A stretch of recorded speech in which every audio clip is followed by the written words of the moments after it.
Siediti qui, lo so che non sei nella scaletta, ma ti voglio perché sei una donna, se no poi ci dicono che noi non rispettiamo. Io sono la quota nera, se mi interessa. Non ci rispettiamo le quote rosa, perché poi dopo Antonello Licheri ci sarà Manuel Pirino. Antonello Licheri, che di politica ne ha masticata, ha anche avuto incarichi importanti in regione, è stato sindaco del suo paese a Banari e ha scritto un interessante saggio che si chiama Elettori silenziati, dove Antonello ci spiega esattamente e perché, anche da un punto di vista matematico, il Rosatellum non è una legge elettorale democratica. A te Antonello, hai 10 minuti. Dopo, quando si collega, gli facciamo dare i saluti di autonomia. Ecco, ma chi sta arrivando?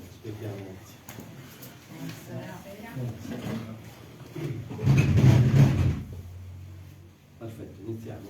Sì, possiamo iniziare. Beh, intanto buonasera a tutti, ringrazio come sempre Autonomia Ambiente, in particolar modo Livia, sempre impegnata in prima linea sui grandi temi, compresi quello della legge elettorale. Io prenderò spunto dal breve saggio Elettori silenziati che noi portiamo in giro un gruppo di lavoro, io, Giovanna, Livia, Stefano, eccetera, e lo utilizziamo soprattutto in particolar modo per aprire il confronto con i cittadini, quindi cercare di capire anche qual è il sentimento esterno, quali sono le pulsioni esterne rispetto al tema della legge elettorale. E quindi utilizzerò in linea di massimo questo breve saggio anche per descrivere al meglio le distorsioni della legge elettorale, in particolar modo del Rosatellum e più in generale del sistema maggioritario, bipolare e oligarchico, e poi spiegherò perché bipolare e oligarchico. Noi dobbiamo partire, per poter fare un'analisi ben precisa delle norme elettorali, dobbiamo partire a mio giudizio da alcune certezze costituzionali e queste certezze sono che qualsiasi sistema elettorale noi vogliamo utilizzare deve almeno rispettare alcuni principi. Questi sono i principi della sovranità popolare, deve rappresentare il corpo elettorale, deve rispettare le istanze comprese quelle della minoranza, delle minoranze.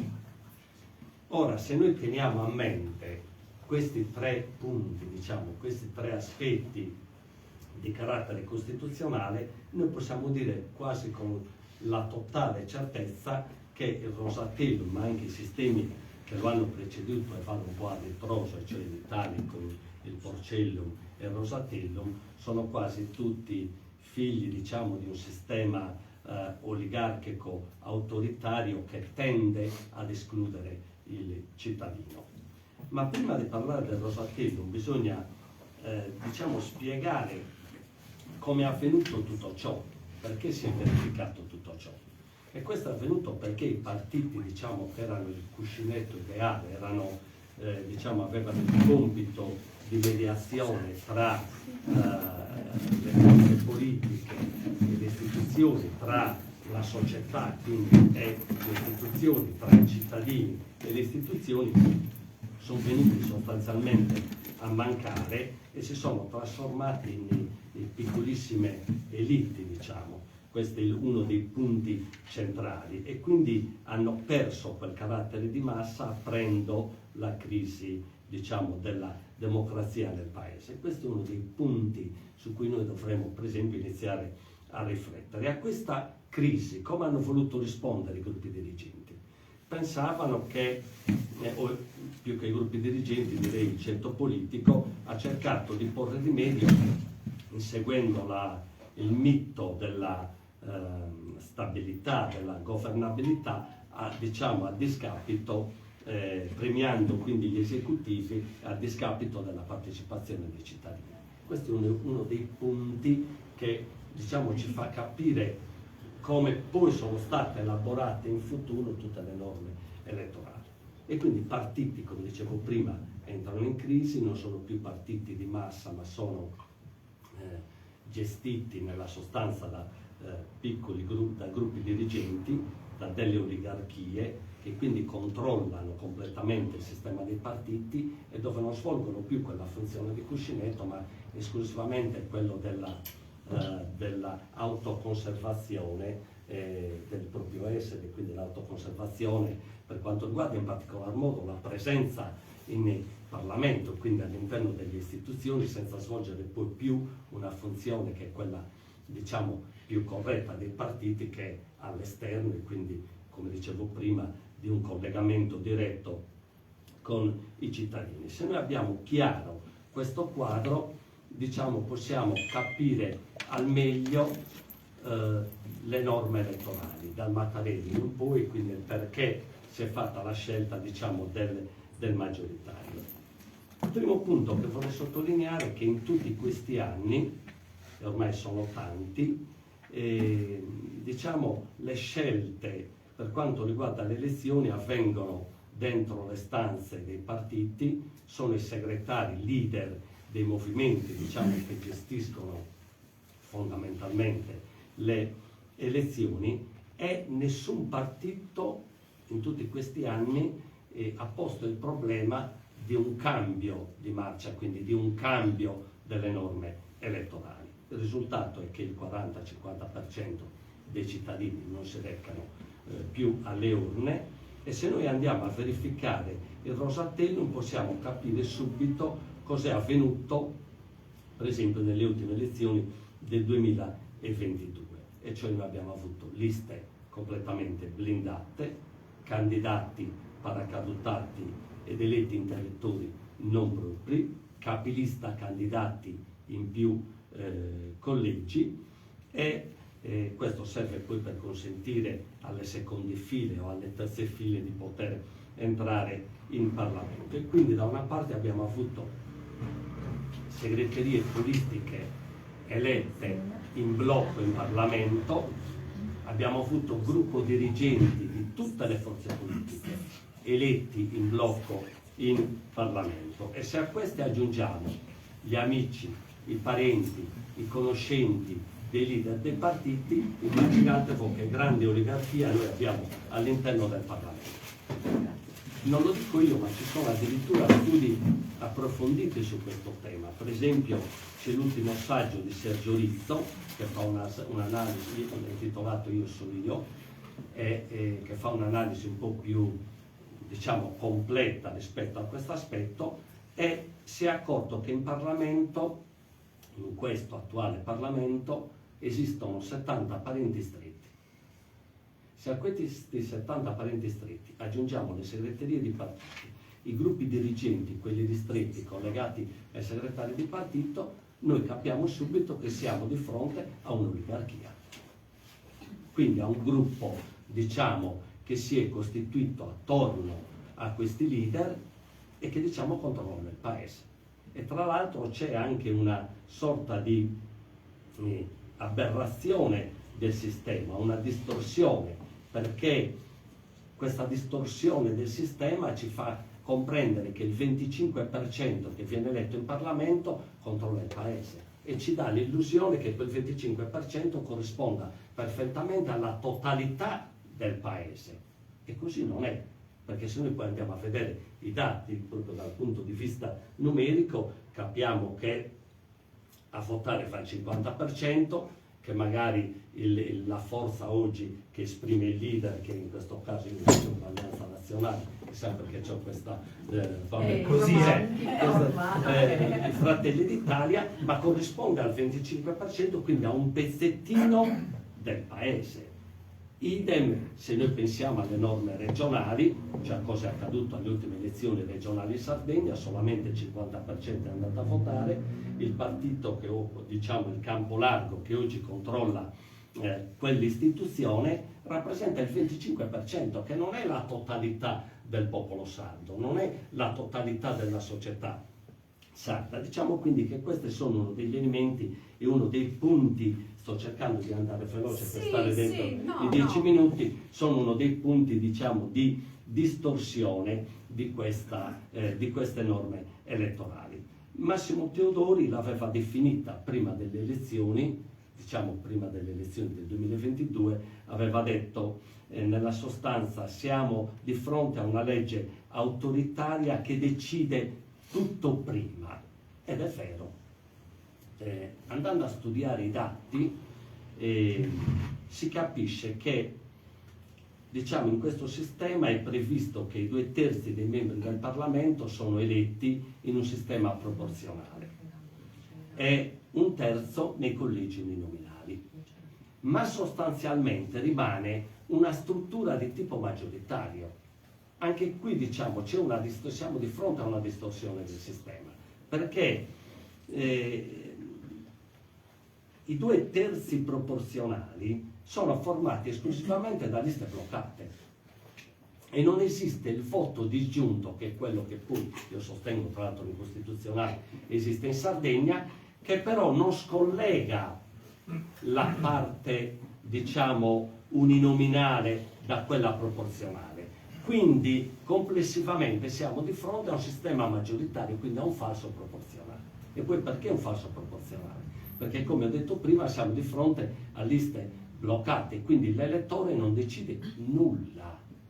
L'elettore si ritrova delle liste, dei simboli e vota quei simboli, ma non ha deciso quelle, diciamo, candidature. Ascolta, e tra l'altro ti posso interrompere perché allora qua c'è gente che la politica la fa, chi è stato eletto, chi non ci è arrivato, chi non ce l'ha fatta, eccetera. Però l'intento anche di questi convegni è far capire proprio questo meccanismo a chi invece ancora va a votare e non capisce, certo, perché quelle persone che ha votato non sì, non vengono elette. Allora, queste arrivo distorsioni, se tu potessi spiegarle, certo, come diceva Steve Jobs, spiegalo, fai un sistema operativo che lo possa capire un bambino di 7 anni. È semplicissimo. Come dicevo prima, abbiamo un sistema proporzionale con delle liste bloccate. Quindi noi votiamo il simbolo di quel partito che noi scegliamo, in quel momento. E non è indicato il candidato. I candidati li hanno scelti le segreterie politiche. Tra l'altro, da dei calcoli fatti risulta che viene eletto soltanto il primo in lista. Al massimo il secondo e il terzo entrano in Parlamento se il primo, che magari è il leader del partito o di quel territorio, rinuncia perché è candidato in più collegi e quindi viene eletto in più collegi, quindi rinuncia ed evidentemente entra al secondo, ma il secondo in lista sono, diciamo, sempre i figli del segretario, nel senso che sono quelli più vicini, che sono dentro quel meccanismo. Ma quindi si può dire, secondo te, che c'è anche una mancanza di democrazia all'interno degli stessi partiti? Certo, perché quelle liste non le hanno decise i cittadini, le hanno decise le segreterie politiche. Come dicevo prima, viene eletto esclusivamente il primo in lista o il secondo nel caso ci sia la rinuncia del primo, e come diceva Teodori, tutti gli altri fanno tappezzeria, non servono, sono lì, coprono le liste e niente di più. Tra l'altro, in quel sistema dove è prevista, anche per quanto riguarda la questione di genere, prevede che nelle liste prevede l'alternanza del 40 e del 60%, tutto questo non viene rispettato, perché per esempio se si fanno, io l'ho fatto, ovviamente occorre molto tempo, ma se si va ad analizzare tutte le liste del sistema proporzionale a livello nazionale, le donne sono sempre posizionate in terza, quarta, quinta e sesta battuta, quindi in punti non eleggibili. E questo è uno dei motivi perché abbiamo pochissime donne per esempio in Parlamento, e quelle eleggibili sono, diciamo, quelle decise dalle segreterie di partito, perché sono all'interno di un sistema, diciamo, controllato dal ceto politico e quindi in questo caso dalle oligarchie di partito. Quindi è un sistema controllabile che è facilissimo. Diciamo che un segretario, un bravo contabile è in grado di conoscere già gli assetti del Parlamento sia in caso di vittoria sia in caso di sconfitta.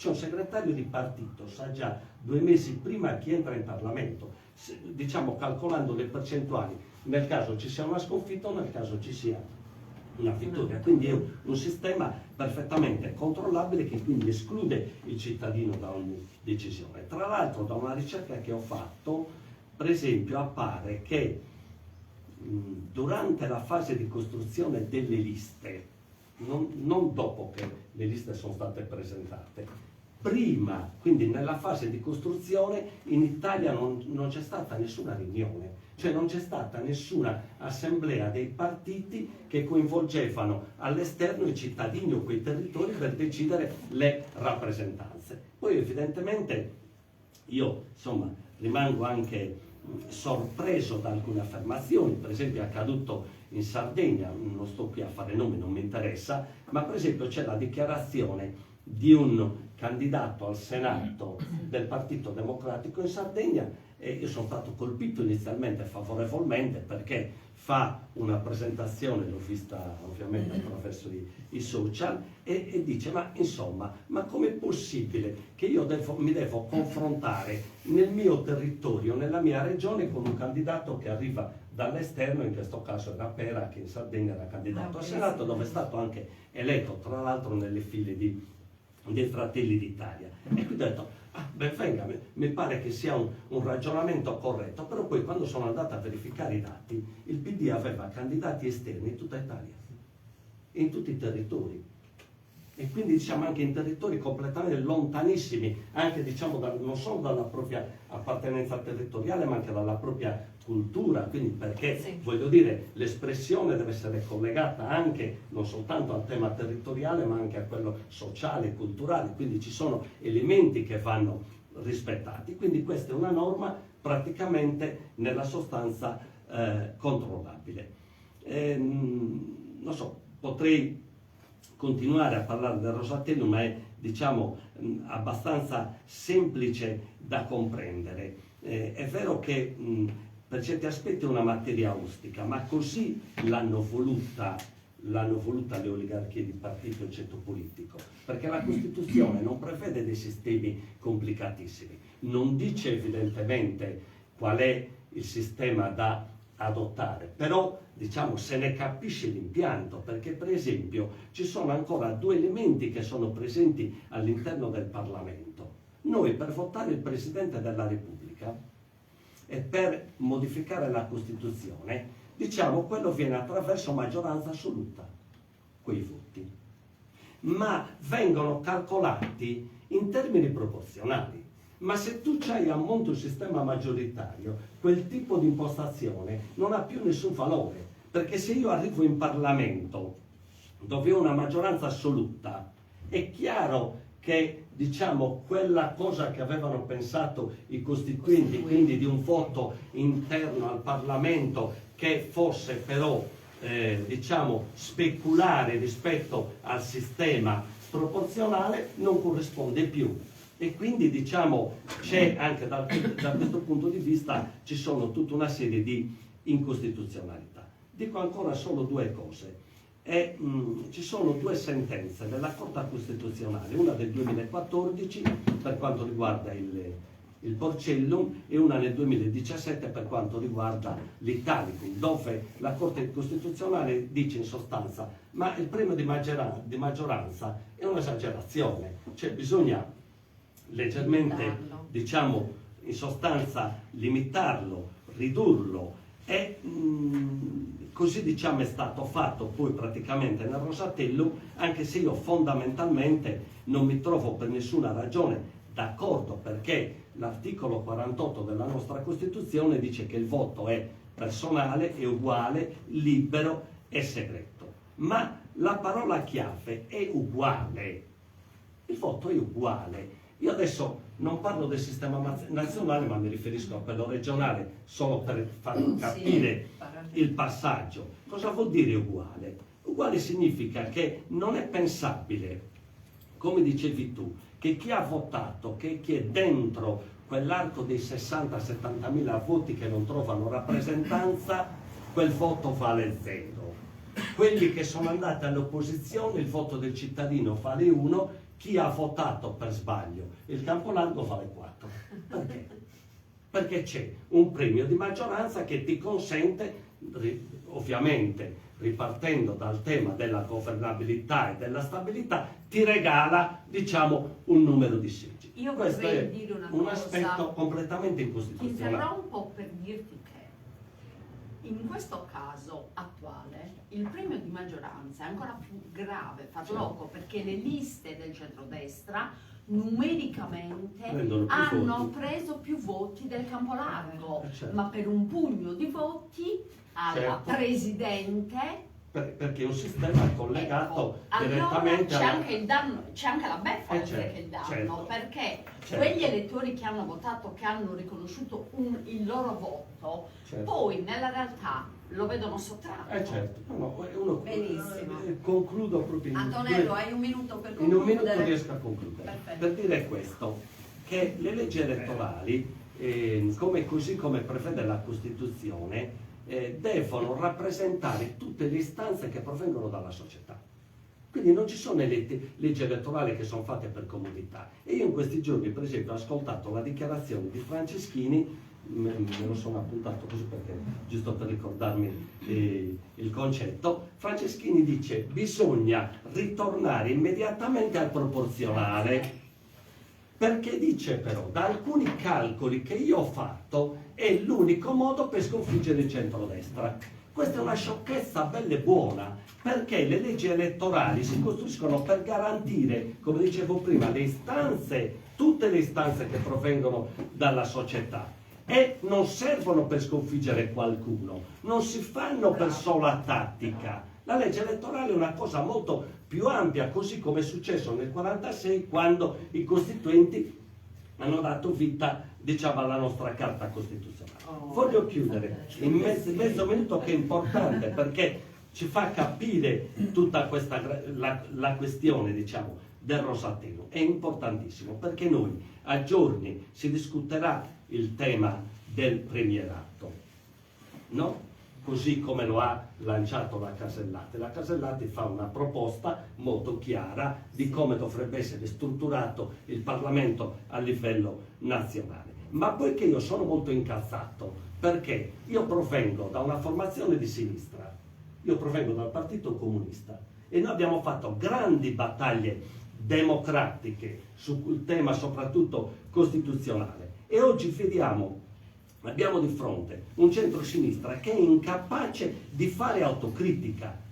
E voglio dire, se il centro-sinistra non fa autocritica, dobbiamo provare a farlo noi anche attraverso queste assemblee. Io mi ho segnato 3 dati e ho chiuso, ve li leggo così come sono. Proviamo a farlo noi, questa roba qui. Siccome dobbiamo combattere il tema del premierato, come lo facciamo se non facciamo autocritica? E allora dobbiamo dire cosa ha fatto il centro-sinistra in questi ultimi 20 anni. Se abbiamo questa capacità, bene; se non ce l'abbiamo, non la vinciamo quella battaglia. E allora dobbiamo dire che nel 93 il primo referendum segnocchetto sulle elezioni dirette dei sindaci l'abbiamo voluto noi del centro-sinistra. Nel 99-2001 la legge 1 e 2 sull'elezione diretta dei presidenti e dei presidenti di provincia e di regione l'abbiamo voluta noi. E forse mi sto scordando anche qualche appunto, me ne dispiace, perché ecco qua. Ci ritorniamo. No, aspetta, ho finito. Nel 2006, eccolo perché è importante, nel 2006, con l'insediamento del centro-sinistra, Marini, presidente del Senato, per la prima volta dice: bisogna costruire nel paese una democrazia maggioritaria e bipolare. In quel momento viene approvata la mozione Fassino per costruire una legge elettorale i cui cardini devono essere il bipolarismo e il rafforzamento della democrazia dell'alternanza. Nel 97, attraverso la commissione bicamerale, vengono riproposte tutte le tesi dell'Ulivo e quindi del centro-sinistra, compresa la forma di governo per quanto riguarda l'elezione del primo ministro, e la chiamiamo premierato. Ora, qualcuno del centro-sinistra Se domani mattina dovesse uscire in giro per chiedere un'adesione per combattere la norma sul premierato, deve avere questa capacità di autocritica e anche una capacità di proposta che va oltre i partiti. E quindi come lo combattiamo il premierato? Quello che stiamo facendo stasera, allargando il dibattito all'esterno e cercando di capire cosa pensano i cittadini, anzi cercando di portare il tema al di fuori affinché i cittadini siano i veri protagonisti. Perfetto, direi che ci stiamo. Direi che noi siamo sul pezzo. Mi sposto là, questo così. momento. Adesso io chiamo Manuel. Mi sposto qui, Vieni, prego. Manuel. Mi prego. Manuel come me ha avuto un passato nel sadismo. Sì. È collegato? Perfetto. Allora passo la parola a Mauro Vaiani, è aperto tutto, aspetta qua. Perfetto, Mauro ci sei? Sì, perfetto. Vabbè, tu in canottiera no. Sempre lui, da gioco. Vabbè, questa è la vera realtà.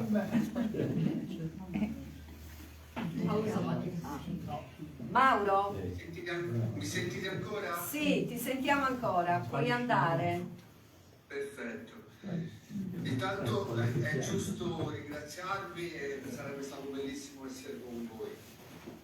È giusto anche ribadire un attimo che autonomia ambiente, come avete già detto e ha già spiegato Lidia e come avrete capito seguendoci sul nostro sito, no, non siamo un partito, siamo una costellazione di movimenti territoriali perché crediamo nei nostri territori.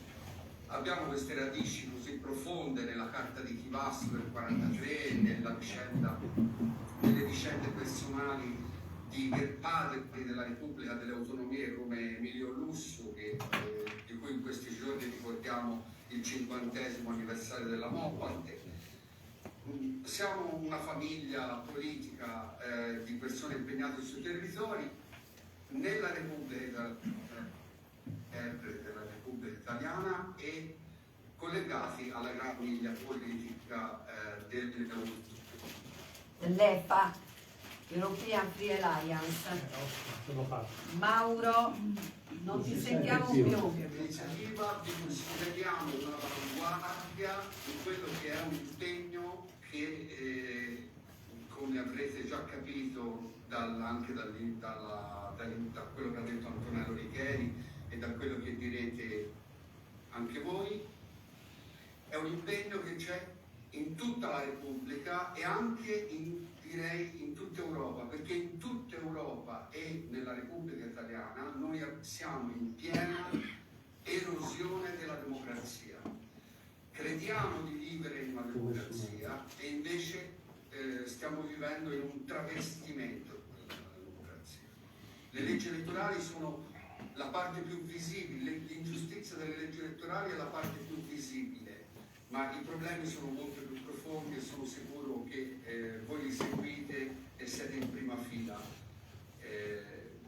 nel resistere, perché noi stiamo cercando di resistere come autonomie personali, sociali e territoriali a delle concentrazioni di potere mediatico, informativo, economico, scientifico e anche politico e militare che sono spaventose. Non vi devo insegnare nulla, non vi devo dire nulla sui guasti del maggioritario all'italiana e del bipolarismo all'italiana, perché la Sardegna ne è stata schiacciata. E siamo perfettamente allineati in tutta la Repubblica e stiamo parlandone anche con altri territori europei per mettere in discussione l'elezione diretta dei capi, quello che è diventato anche una forma di concentrazione di potere mediatico, per cui noi votiamo ed eleggiamo solamente dei capi, non c'è più rappresentanza, non c'è più dibattito politico, non c'è più pluralismo, non c'è più dialogo, c'è solo l'elezione di un capo e tutti gli altri vengono silenziati. E ancora di più siamo impegnati a mettere in discussione un'atroce parentesi che ormai da decenni sta distruggendo i nostri territori, la Repubblica, e mette in crisi anche la nostra partecipazione. Che il capo debba avere la maggioranza assoluta nell'assemblea che lo dovrebbe controllare.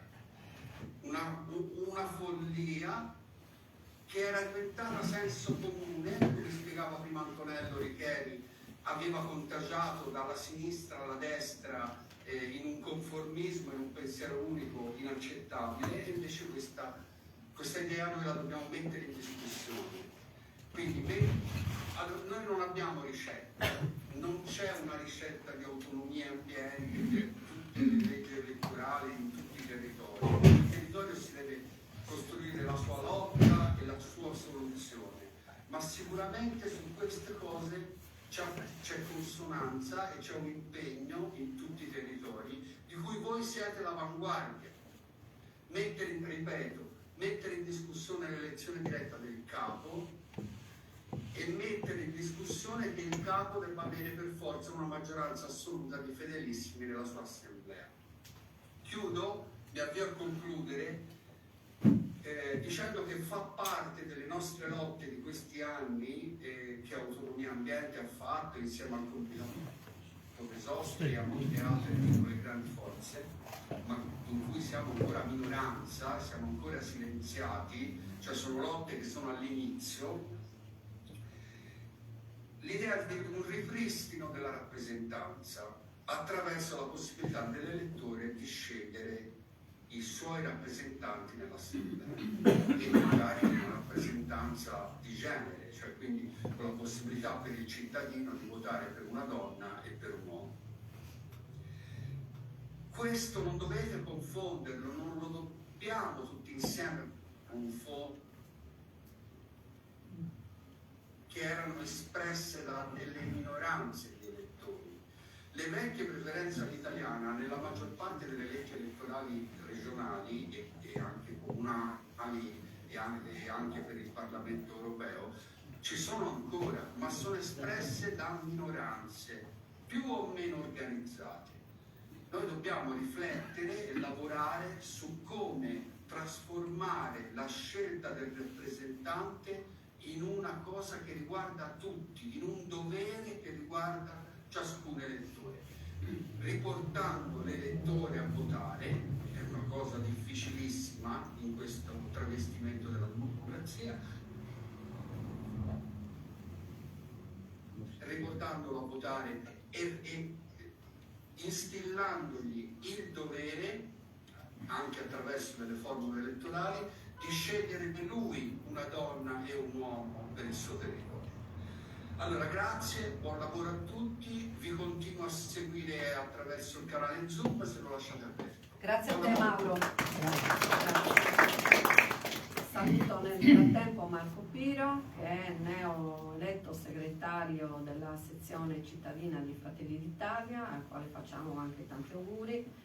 E questo perché è la dimostrazione che qua oggi, stasera, si spezza il pane della democrazia senza alcun pregiudizio, perché come ho detto all'inizio nella mia relazione di apertura, per cambiare le cose, per avere una legge elettorale più giusta, noi abbiamo necessità di tutte le forze politiche fuori dal Consiglio regionale, dentro il Consiglio regionale, all'opposizione e al governo. Quindi siamo qua stasera non perché ce l'abbiamo anche l'idea precisa, ma perché abbiamo forte l'intenzione di condividere questa battaglia, questo obiettivo con tutte le forze politiche della nostra regione. E quando dico tutte, sono tutte, perché l'appello è rivolto a tutte le forze politiche, perché ognuno di voi si faccia poi promotore, si faccia eco dentro la propria area politica di questa grande battaglia di civiltà. Scusate se l'ho ripetuta a beneficio di Marco, che ringrazio ancora. Poi sono anche interista, pensa. Pensa un po' il sacrificio. Apprezziamo moltissimo il sacrificio. Adesso la parola a Manuel Pirino. Manuel Pirino è rappresentante di Generazione Italia, da un anno è associando di autonomia e ambiente. Manuel è stato anche, come dire, semicittadino inglese e quindi ci racconterà che cosa succede più o meno dalle altre parti. A te la parola, Manuel. Grazie Lidia e grazie per l'invito, grazie a Mauro e Roberto per la presenza di Autonomia e Ambiente e soprattutto al rappresentante nel bureau del nostro grande amato partito ILFA, Alleanza Libera Europea, dove Lidia e anche io siamo stati in passato presenti ai lavori di diverse assemblee. Io rappresento Generazione Italia, brevissimamente, che è un movimento nato subito dopo le elezioni regionali, in funzione appunto dei diritti civili, delle battaglie sugli ultimi e così via. Abbiamo sostenuto con convinzione la Presidente Dodde con un accordo programmatico di ben 12 punti, dove vi erano anche dei punti molto importanti sullo sviluppo socio-economico dell'isola, anche copiando quello che si fa fuori, perché copiare bene non è un reato, ma è un gesto intelligente oggi. E invece poi siamo stati, diciamo, se non dimenticati e maltrattati, ma quasi messi nell'angolo, perché quasi come disturbatori, a fronte di una vittoria non vittoria. Ecco, vi dico solo che non ci hanno fatto presentare la lista, mentre la lista lì, sa bene, ce l'avevamo pronta, ma ci hanno chiesto una sorta di lascia passare in termini di 5.500 euro a fronte di potenziali. Sono cose importanti che vengano fuori, invece sono cose esatte. E arriviamo invece a quello che è il mio secondo intervento, pertanto queste cose le abbiamo già lette. Allora, il Regno Unito, come voi sapete, è per storia la prima nazione dove si è in qualche modo instaurato un governo parlamentare. Nel Regno Unito vi è una sola Camera elettiva, la seconda, la Camera dei Lord, è una Camera oggi che rappresenta la vecchia nobiltà, insomma, la vecchia aristocrazia, e vige il maggioritario secco, che potrebbe spaventare, ma in realtà non dovrebbe, non ci deve spaventare, perché è strutturato in una maniera talmente tale che è più vicino al nostro sistema che vogliamo, cioè ai territori, a quel civismo che noi andiamo a costruire e che vogliamo, rispetto al proporzionale misto alla schifezza che abbiamo noi in questo momento, giusto per essere molto sereno. Allora, come funziona il sistema elettorale nel Regno Unito? Funziona esattamente in collegi, in mini collegi, dove non si presentano le liste, ma si presentano i candidati. Quindi si presenta Michele, si presenta Antonello, si presenta Lidia, Roberto, Manuel, e questi mini collegi diventano 600, 500, addirittura 650 collegi, perché la Camera dei Comuni elegge 650 deputati, quindi sono 650 collegi, divisi in tutto quello che è il Regno Unito, che comprende, come voi conoscete bene, la Gran Bretagna, il Welsh o il Galles, la Scozia e l'Irlanda del Nord. Ma ciò che è molto importante sottolineare è questo, che l'elezione avviene ovviamente a suffragio universale, ma in maniera diretta al candidato, cioè i 3 candidati, 4, 5 candidati si presentano in quel collegio, quindi non c'è nessuna imposizione del partito, e arrivo anche a spiegarvi questo molto bene perché l'ho vissuto personalmente, e votano uno dei 5, uno dei 4. Colui il quale ha preso il numero più alto di voti viene automaticamente eletto nella Camera con quel collegio lì.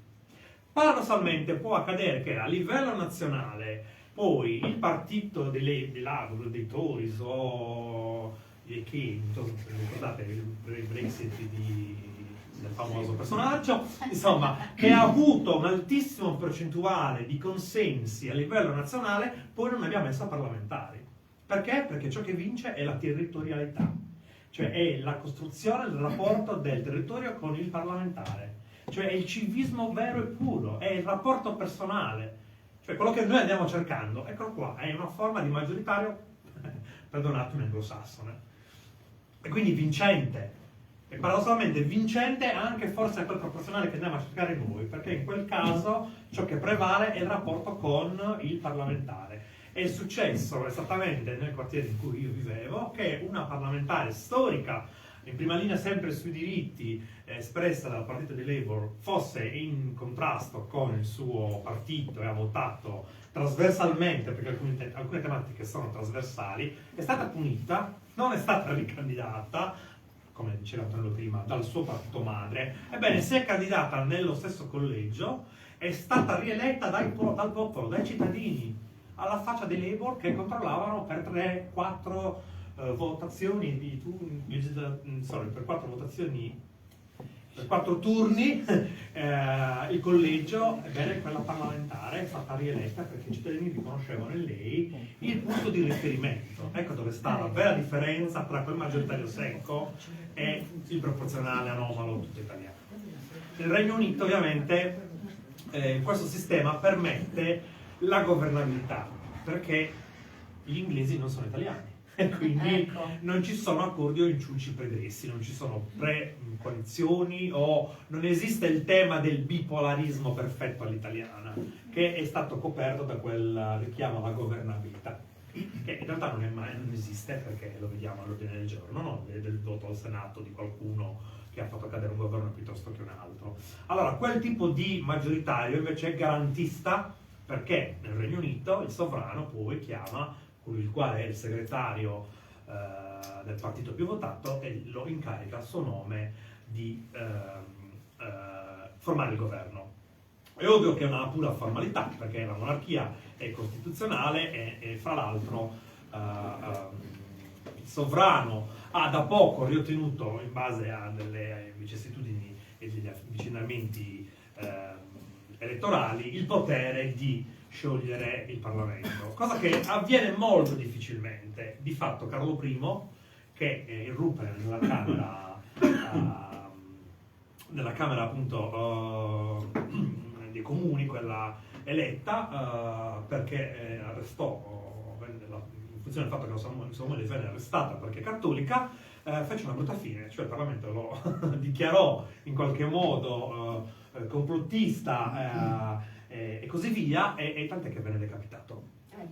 Tant'è che oggi nella cerimonia di apertura del Parlamento vi è quella magnifica immagine in cui le porte della Camera dei Comuni, quindi di quella eletta, vengono chiuse e il portavoce del sovrano bussa per 3 volte, al che viene aperta la porta e il sovrano ordina, diciamo attraverso il suo speaker, i componenti della Camera di recarsi nella Camera dei Lord per ascoltare il discorso di insediamento del re o della regina, in questo caso la regina. Quindi è una legge elettorale diversa, paradossalmente, che esprime un maggioritario secco, ma che in realtà garantisce una forma di democrazia territoriale forte, fortissima, legata al territorio. Certamente non accade quello che accade qua in Sardegna, dove i nostri consigli regionali spendono 22,5 milioni così in regali e regalucci per Natale, e gli studi dei parlamentari sono come così, esattamente così, nelle vie principali dei quartieri, che sia Vauxhall, che sia Chelsea, che sia... C'è un'accessibilità, c'è uno status quo dei parlamentari che è paradossale ai nostri, che sono quasi delle divinità, no? Concesse dall'Olimpo, che anche se hanno l'email istituzionale, ma qua la vedono, ma qua la leggono, perché ho fatto una ricerca come il nostro Antonello Licheri. Tu gli puoi mandare tutte le mail che vedono, poi fai un check e l'email sono lì. Hai ricevuto l'email? No, sì, l'ho letta il mio segretario. Non è vero. Esatto, è già nello spam in automatico. Il paradosso del Regno Unito, di il tempo, il paradosso del Regno Unito è che è la questione che tanto a noi sta a cuore, le quote rosa e la difesa, la tutela e la questione dei generi. Nel Regno Unito questo non esiste. Perché? Perché vi è una cultura che arriva dall'impero. Noi siamo una repubblica, comunque siamo uno Stato unito, democratico dal 46 in poi, Però siamo un'Italia, ecco perché noi ci chiamiamo Generazione Italia, perché la comunità LGBT sarda è diversa da quella toscana, veneta, piuttosto che siciliana, è diversa nel sangue, nella cultura, nella sua identità.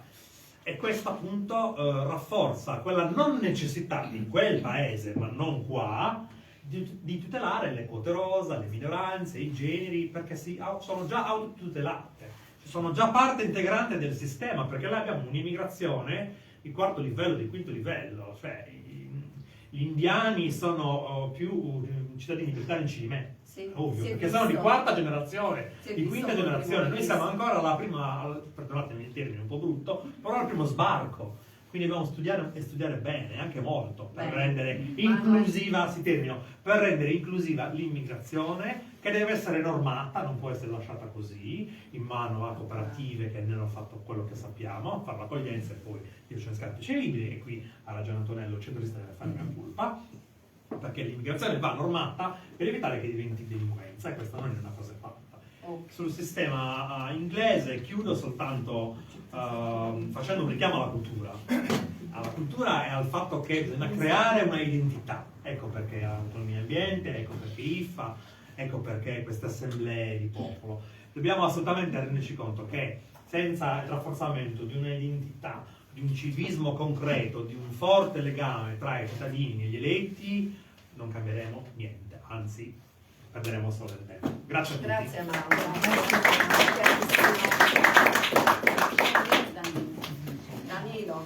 Danilo Lampis, gruppo costituente Sardegna Chiama Sardegna, nonché promotore di questa proposta di allargamento, di discussione circa la legge elettorale nuova sarda.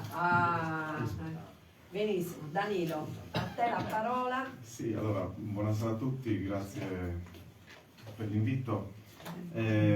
Provo a utilizzare i miei minuti per tracciare anche un quadro di analisi un po' più ampio per arrivare a noi. Nel senso, io credo che non possiamo pensare di cambiare la legge elettorale o di indurre il cambiamento della legge elettorale senza osservare i cambiamenti a livello politico ed economico globale di quest'ultimo trentennio. Nel senso che stiamo assistendo ormai in maniera sempre più forte a una desovranizzazione degli stati nazionali in favore di assemblaggi di potere economico e politico interregionali che vanno oltre la dimensione statuale. Siamo di fronte sempre di più a un utilizzo delle norme di quello che viene definito geodiritto, cioè l'idea che ci sia un diritto a seconda dei luoghi in cui si è, e questo lo stiamo vedendo oggi con i dazi, con il ritorno delle politiche protezionistiche. Siamo all'interno di una crisi, diciamo, di quella che veniva definita iperglobalizzazione, no? Di una crisi dell'iperglobalizzazione che in verità è stata preparata da 30 anni. Cioè da 30 anni noi abbiamo questi germi proprio quando ci dicevano della promessa del mondo libero, del mondo aperto, in verità stavano già preparando il terreno per questa torsione verso l'esecutivo, per questa spoliticizzazione della società nella quale ci ritroviamo. Hanno vinto le logiche private nella gestione della cosa pubblica, i luoghi della politica, un tempo luoghi di mediazione dei conflitti sociali e di sintesi degli stessi, no? Sono diventati sempre di più dei luoghi di comando e quindi non di emersione delle istanze e di sintesi fra le stesse. Siamo dentro una democrazia a bassa intensità oggi, ma molto a bassa intensità, dove ha vinto il modello del casual party americano, del trasformismo, della pseudo fine delle ideologie, no? Ha vinto un'unica ideologia e siamo dentro questa nell'idea dei partiti come i comitati elettorali, sostanzialmente. La Costituzione italiana, rispetto a questo, sta vivendo il suo fallimento proprio nel suo disegno dei partiti come organizzatori della società, e oggi non sono più organizzatori e sintesi della società. Sono semmai dei gruppi di interesse forte che hanno ramificazioni con i mondi del privato, di poche elite, e purtroppo nonostante ci siano ovviamente non si può fare di tutte le erbe un fascio, evidentemente, però questo è un po' il quadro. La crisi della rappresentanza in tal senso, in questo quadro, di chi è? Io penso che i grandi poteri oggi che stanno chiedendo di armare l'Europa siano ben rappresentati. Quella non c'è lì la crisi della rappresentanza. Non c'è assolutamente, la crisi della rappresentanza c'è nei ceti bassi, che non vanno più a votare, che non hanno più un rapporto, diciamo, di rappresentazione dei propri interessi. Io penso profondamente che il tema è un tema che ci tocca molto in questo senso. Cosa voglio dire con questo? Che quando ci approcciamo al tema legge elettorale non possiamo farlo eludendo queste riflessioni. Cioè, il tema è, anche noi siamo dentro la spoliticizzazione e in parte ne siamo anche inadeguati probabilmente ad affrontarla, e quindi nel voler cambiare la legge elettorale dobbiamo anche cambiare noi stessi. E adesso dico che cosa vuol dire quello che sto provando a dire. Sto provando a dire il fatto che siamo certamente dentro una deriva oligarchica, siamo dentro un potere di ristretta elite, siamo dentro un quadro elettorale dove l'idea della legge attuale, insomma della legge 1 del 2013, era immaginata per combattere, per dare stabilità e governabilità e combattere il trasformismo, la frammentazione e il multipartitismo, cioè l'idea dei due grandi blocchi si alternano, un'alternanza sana, e quindi questo è l'unico modo per gestire le cose. In verità, come vediamo, se uno supera il 10% sul piano delle coalizioni, prende i seggi anche se ha preso l'1,7%. Quindi in termini di frammentazione e di mancanza di sintesi delle forze politiche, è evidente che ha fallito l'attuale legge elettorale.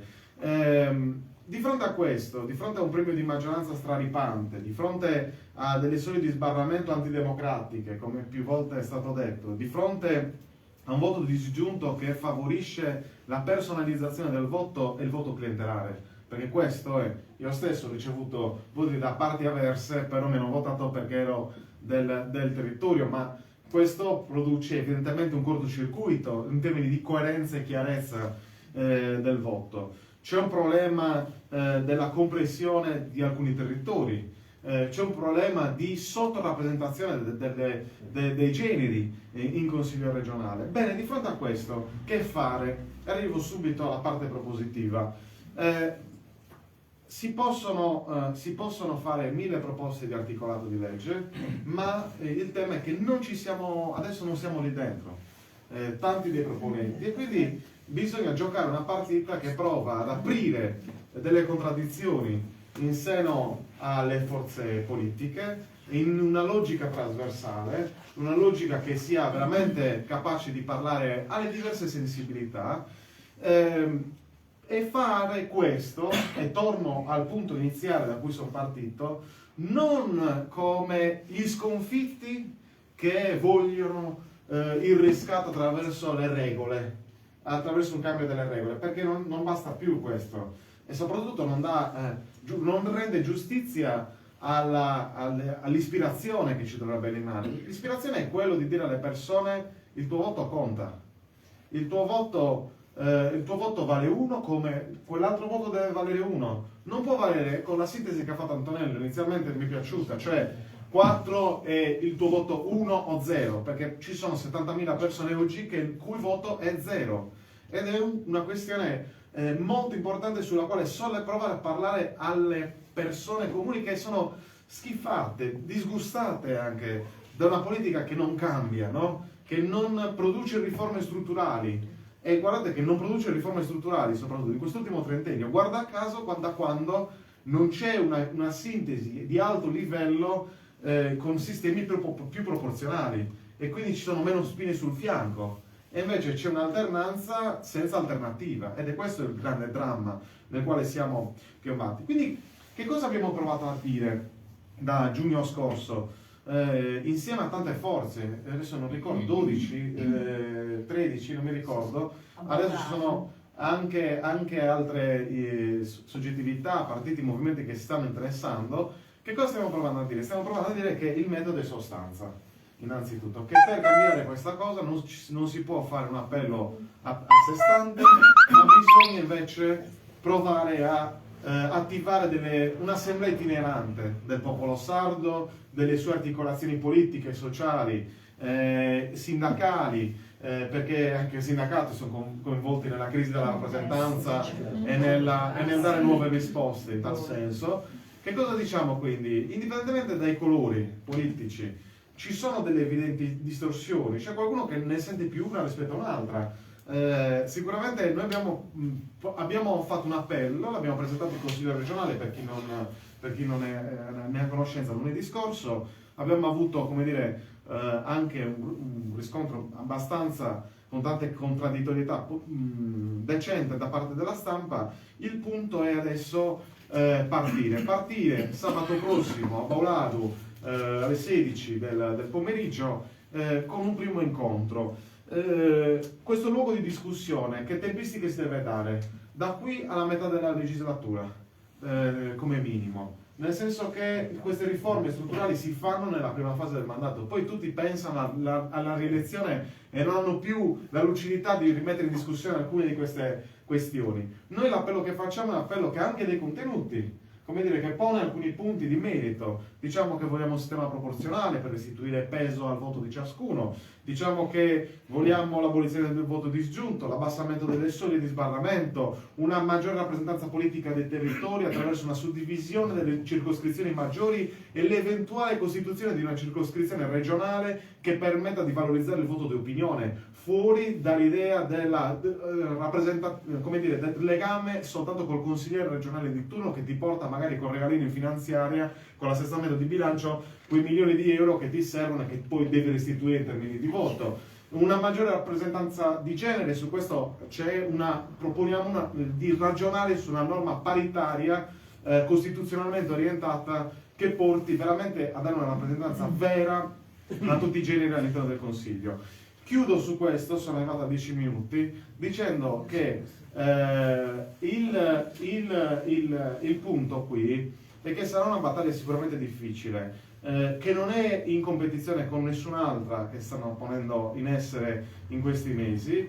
È un metodo diverso sicuramente, il metodo del provare a misurare il tasso di democraticità di tutte le forze in campo che compongono il Consiglio regionale, di centro-sinistra e centro-destra, capire se c'è veramente la volontà di raggiungere una sorta di sintesi, una sintesi alta che restituisca potere, voce e affiliazione alle persone, l'idea di poter andare a votare credendoci nel progetto, non dicendo sto votando di nuovo per qualcosa che tanto mi tradirà dopodomani. No, vai a votare coerentemente la tua idea, gli ideali vai a rivotare il programma. C'è qualcosa, noi dobbiamo, come dire, far leva su questa nostalgia della bella politica, che per fortuna esiste anche questa nostalgia, e provare su questo, con l'idea del voto che conta, del voto che può incidere, dobbiamo entrare in tal senso. Quindi nessuna competizione,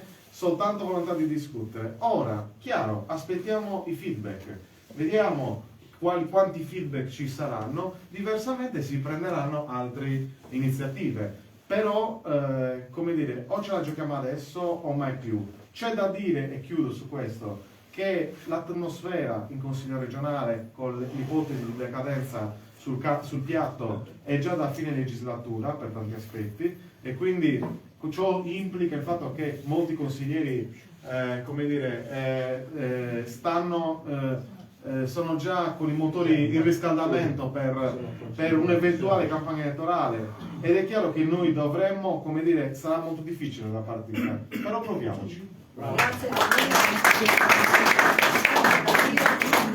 ringrazio veramente per la tua passione, per la tua chiarezza, e anche perché hai tenuto a precisare e ribadito che non siamo in competizione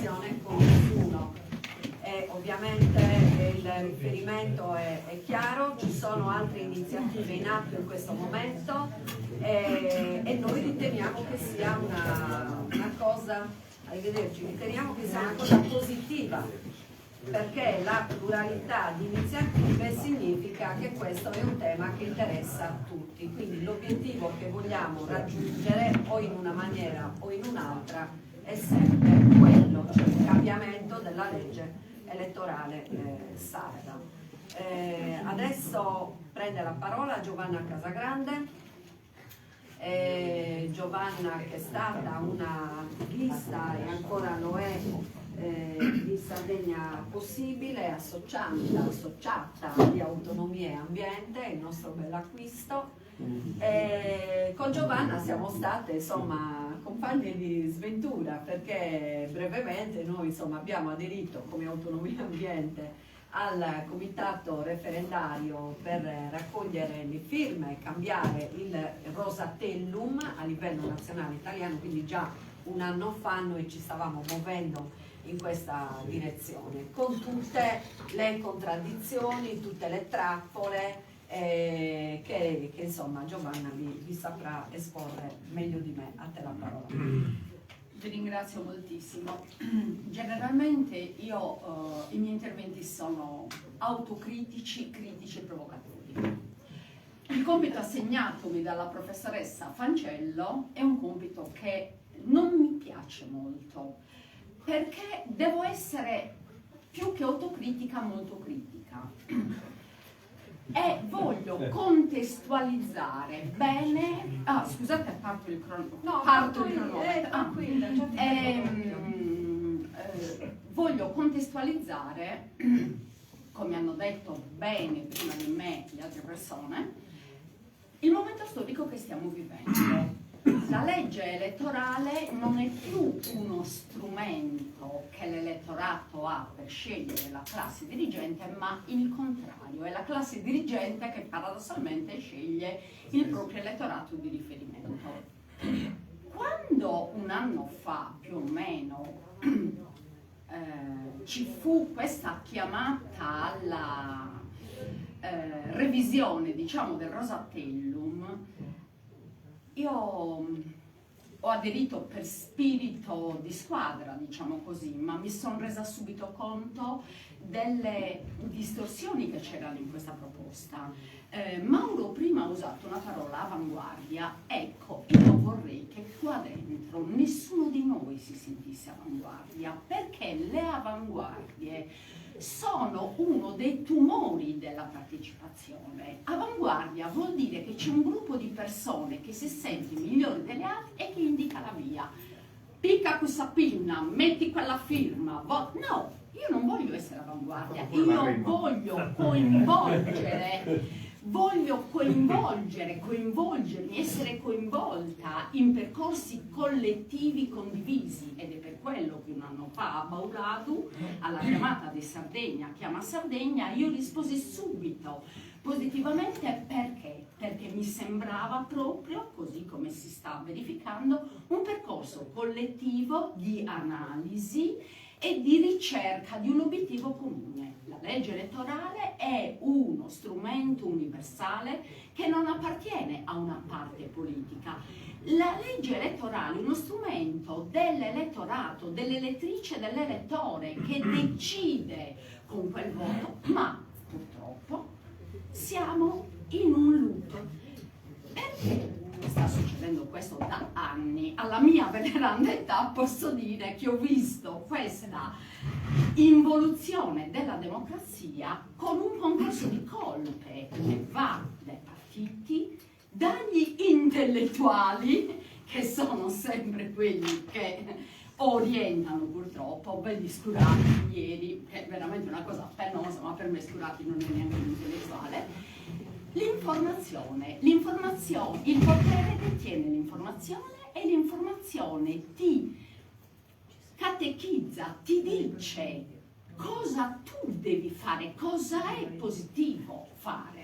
E allora la stabilità e la governabilità, che non vuol dire niente, diventano il mantra per cui l'elettore, l'elettrice dice, cavolo, ma io, giustamente, ma questi governi che duravano 18 mesi, 24 mesi e poi... allora io per forza devo fare questa scelta. Poi c'è anche l'altra cosa bellissima, perché ti dicono, se voti così, voti la destra. Ma scusate, Antonello Licheri ha detto benissimo che nella Costituzione il voto è uno, personale, segreto. Scusate, ma se vince la destra, cosa vuol dire? Non rappresenta me, che magari non sono di destra, però rappresenta quegli elettori. Il 25% di quell'elettorato viene il 25%, che non può diventare il 75% a scapito. Noi per esempio, Sardegna possibile, nel 2013 ci ritrovavamo. Questa premessona a che cosa serve? Quando il Comitato Besostri si costituì come avanguardia e immaginò nelle vostre belle testoline pensanti che un sacco di italiane e di italiani, state, locali e cosa, no?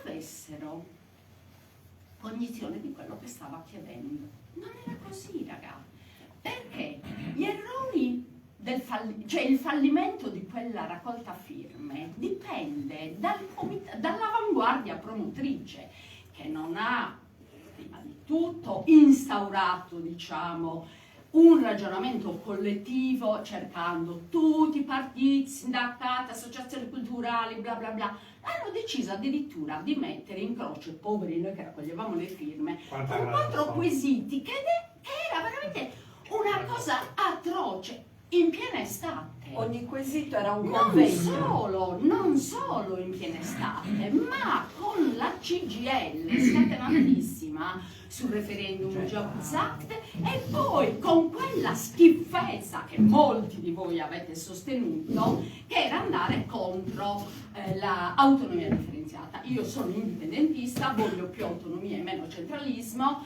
però voi avete fatto i conti senza l'oste e in Sardegna, che era in scacco dalla speculazione, è partita un'altra raccolta firme che venne chiamata Prato-Bello, per cui le persone a noi ci vedevano in faccia.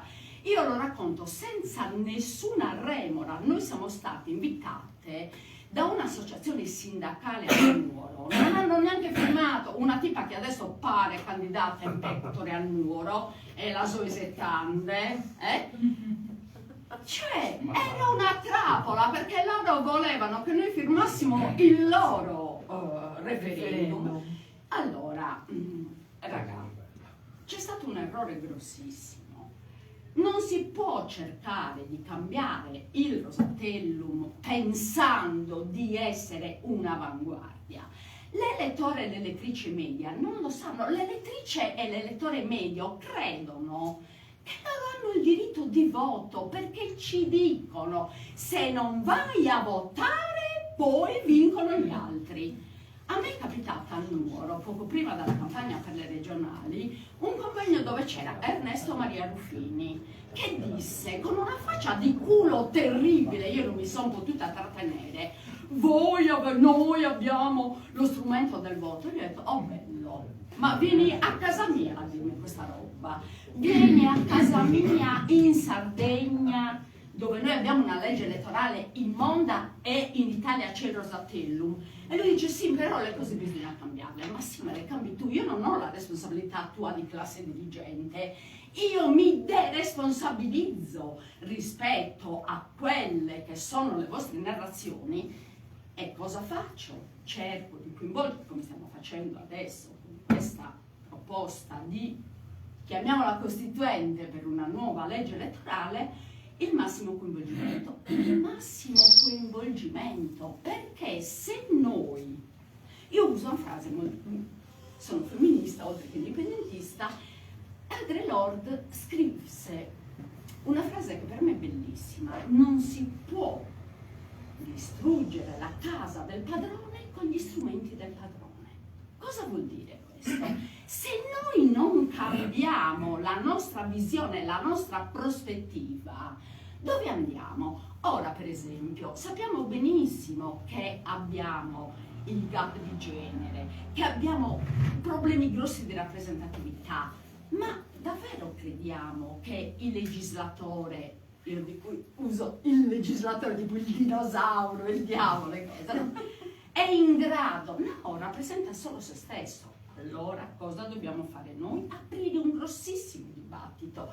Io l'altro giorno ho perso la brocca in una riunione, alcuni di voi c'erano, perché mi sono resa conto che la maggior parte delle persone sono vittime non soltanto di un bipolarismo, ma di un binarismo di genere che schiaccia tutte le rappresentanze. E allora, siccome io sono una donna, femminista e quant'altro, non posso immaginare che noi partiamo da delle basi, saremo 40, quando saremo 80 ci sarà magari il 78esimo o la 78esima persona che dirà: oh raga, state dicendo un fracco di fesserie, qui c'è questo problema. Queste cose noi come le capiamo? Confrontandoci insieme, cambiando noi la nostra prospettiva, la nostra postura. E poi finisco così. Io non sono pacifista, no, l'abbiamo capito, non sono pacifista, per me il conflitto è positivo, ma questa Europa, questa politica italiana, la sinistra che non fa autocritiche ci ha infognato in un modo incredibile, giocando sulla buona fede delle persone che credono fermamente che la Costituzione italiana sia quella ancora dei padri delle madri costituenti. Allora ragazzi, dobbiamo svegliarci, noi dobbiamo essere le fiaccolette che vanno lì a dire bugia, bugia, bugia. La Costituzione italiana è stata cambiata, manomessa in modo inverecondo dall'ultimo dei comunisti, Giorgio Napolitano, che con Bersani, complice, Bersani che piace, si fanno le pippe guardando Bersani, il fiscal compact, noi abbiamo, non me ne frega, noi abbiamo il pareggio di bilancio in Costituzione, e quella non è più la Costituzione dei padri e delle madri costituenti, quello è affarismo, non è politica. A concludere. Concluso. Oh, perfetto. Perfetto. Direi che è stato... Michele... guarda, poi 10 minuti. No, ma sì, aspetta. Michele Zuddas,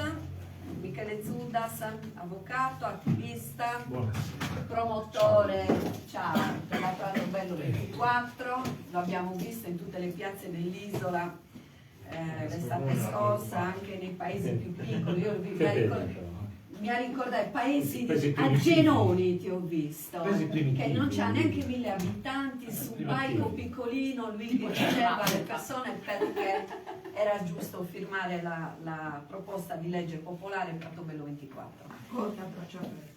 Eh sì, beh, ci siamo dati da fare un po' tutti, diciamo. Michele, raccontaci, perché quando una legge elettorale, il tuo intervento si intitola così: quando la legge elettorale genera arroganza, toglie e le energie rinnovabili. Tu avevi detto, allora, vabbè, mi sembrava pesante come... No, rende più l'idea. Te ne assumi la responsabilità. Sì, non lo dicevo, lo diceva qualcun altro. Esatto, ma solo nel generale non me ne assumo il merito nella responsabilità. Sono della ragione. Vabbè, io allora, tutte le volte mi preparo qualcosa da dire, poi sento gli altri non riesco a dire tutto quello che volevo dire, ma vorrei partire da alcune riflessioni. In realtà ne parlavo proprio prima di iniziare con Antonello, e cioè sono andato a vedere questa legge elettorale se ha dei precedenti storici, cioè è stato utilizzato brava, la legge Acerbo. Tutti guardando M. Cioè andiamo a ritroso nel tempo. Nel 1924 il listone Mussolini raggiunse il 60,09% di voti con una legge che sembra la fotocopia di quella sarda, se non è che era più democratica, perché non aveva nessuno sbarramento. Giusto per darvi del riferimento, Antonello diceva prima che l'attuale maggioranza rappresenta il 25% dell'elettorato sardo e ha ottenuto il 60% dei seggi. Ecco, cosa prevedeva la legge Acerbo? Che la lista che raggiungeva il 25% delle preferenze avrebbe ottenuto i terzi dei seggi. Ecco, quindi abbiamo una legge elettorale perfettamente in linea con la legge Acerbo, che però non aveva solo il sbarramento. Diciamo che li ottenevano in altro modo, diciamo meno pacifico e democratico, le avevano anche loro, ma non formalizzate. E all'epoca cosa dicevano i sostenitori della legge Acerbo? Dicevano che d'altro canto l'opposizione avrebbe comunque avuto un terzo dei seggi anche se non avesse raggiunto il 33% delle preferenze, perché quel terzo gli veniva comunque garantito. Cosa successe dopo? Questa legge nel 29 venne modificata, il passo successivo, no? Quindi la gente si assuefò a quella legge. La successiva prevedeva che lo Stato indicava le liste approvate e si votava con un sì e un no. Punto. Se piaceva quella lista, eleggevano tutti i candidati della lista, si diceva no, non venivano eletti. Questo è quindi il passaggio successivo. E se andate a vedere, avete la curiosità di studiare qualcosa in più su questa legge, e che rientra poi in tutto quello di cui stavamo parlando fino ad oggi, è il modo di interpretare la politica. Cioè, la politica è lotta per il potere, quindi realpolitik, la chiamavano gli inglesi. Uno dei maggiori studiosi italiani fu Gaetano Mosca, e vi invito a leggere anche un testo di Paolo Portinaro. Realismo politico significa lotta per il potere fino ad arrivare all'eliminazione dell'avversario, che era quello che avveniva durante il fascismo. Lotta per il potere che non poteva consentire che ci fosse un'assemblea tale da poter mettere in discussione la legittimazione politica e il potere del capo. E quindi poi l'iter è stato quello che ci ha portato, pur rimanendo, attenzione, rispetto al Terzo Reich, siamo rimasti all'interno dell'alveo costituzionale. Perché? Perché la Costituzione veniva, attraverso un concetto che viene definito Costituzione materiale, reinterpretata sulla base delle logiche del gruppo politico dominante, ed è quello che sta avvenendo anche oggi. Quindi noi abbiamo una Costituzione che in teoria offrirebbe determinate soluzioni, ma viene interpretata secondo le logiche del gruppo politico dominante. Quindi, come vedete, basterebbe avere un po' di memoria e sappiamo dove andremo a finire, e in teoria avremo anche già la soluzione. E tornando al caso invece concreto della Sardegna, cosa porta questa legge? Noi abbiamo, dal 600, la teoria della divisione dei poteri, no?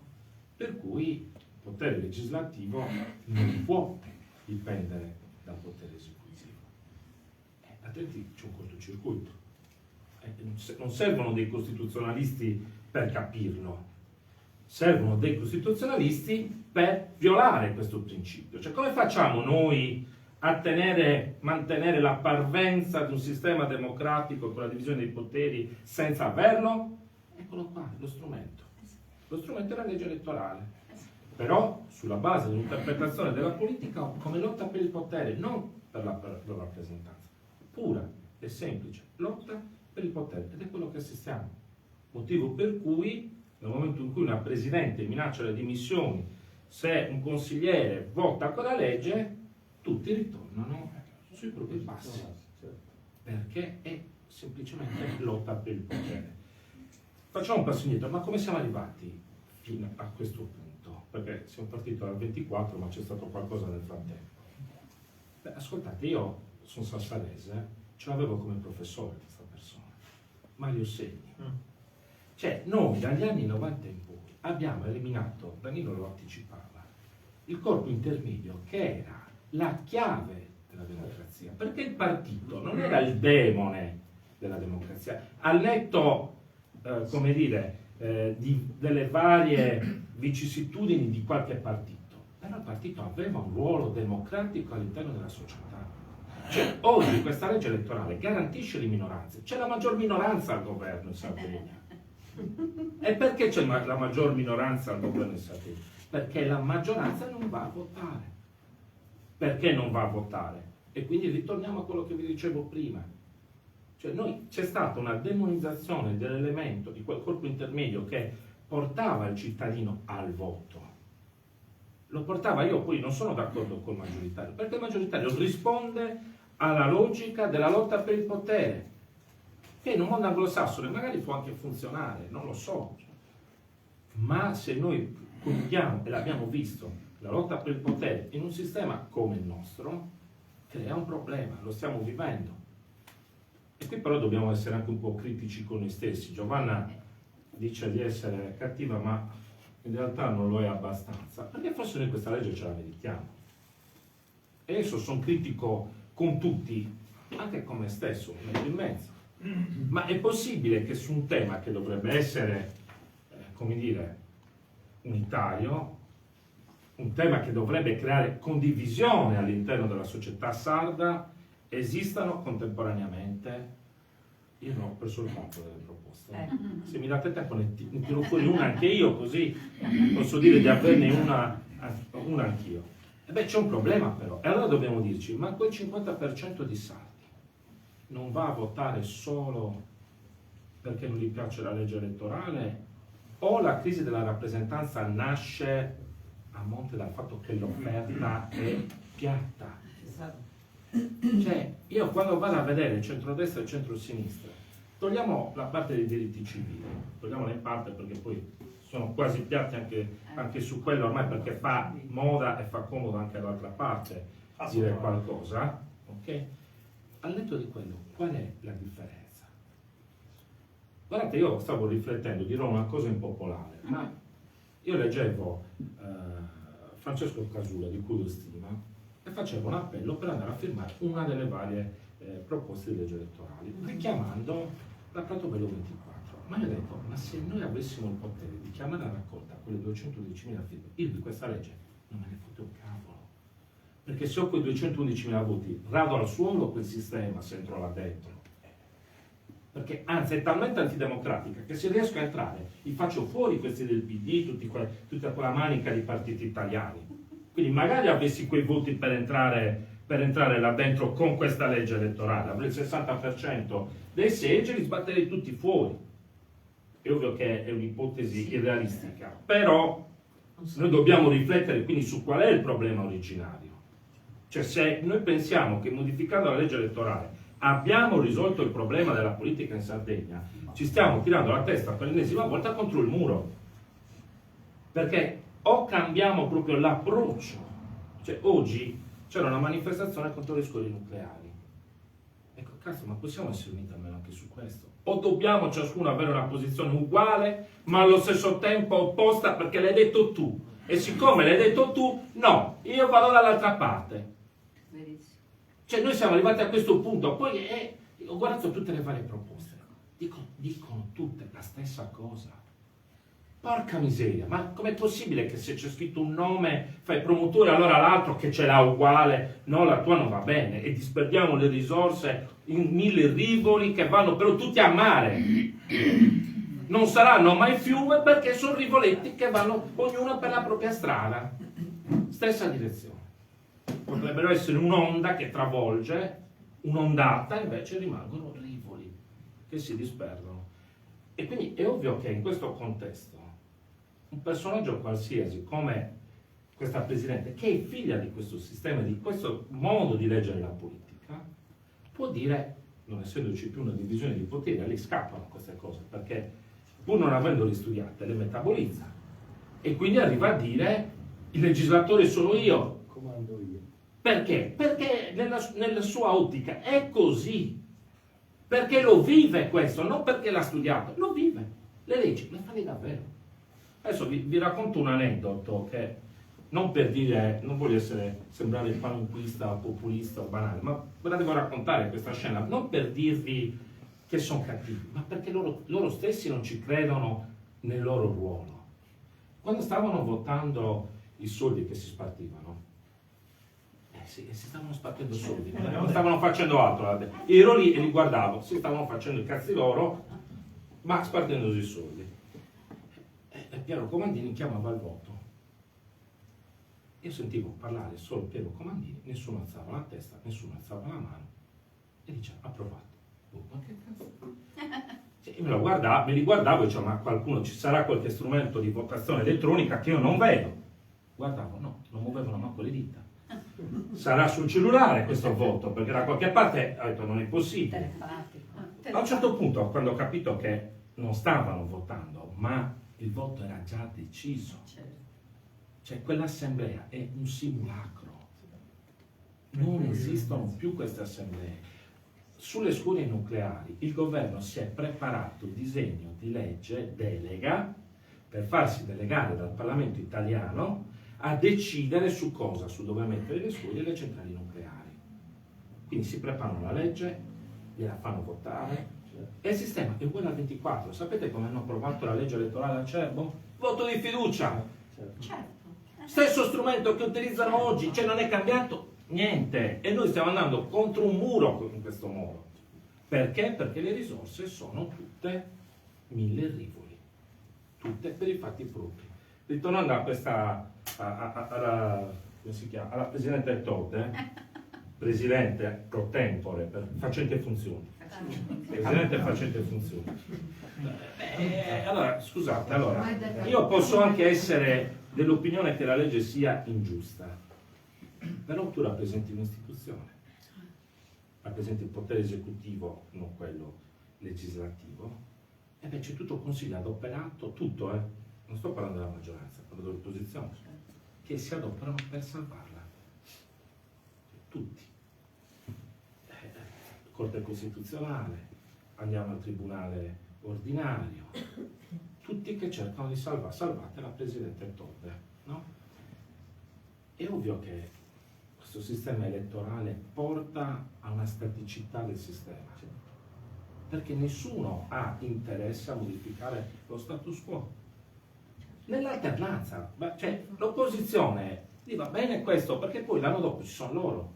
Le nomine in sanità non facciamole, aspettiamo un attimino, cerchiamo di capire come ci dobbiamo muovere, se dobbiamo mettere i nostri o metteremo i vostri, mettiamoci d'accordo, facciamo 50-50 perché tanto poi l'anno dopo ci siamo noi a marzo, perché a marzo poi maturiamo le indennità e quindi ragazzi si può fare quello che vogliamo. Questo porta a questa legge, cioè dare il potere al Presidente di sciogliere automaticamente con la propria decadenza o con le proprie dimissioni, quello che vogliamo, il Consiglio regionale significa di fatto mortificare la funzione legislativa dell'Assemblea regionale.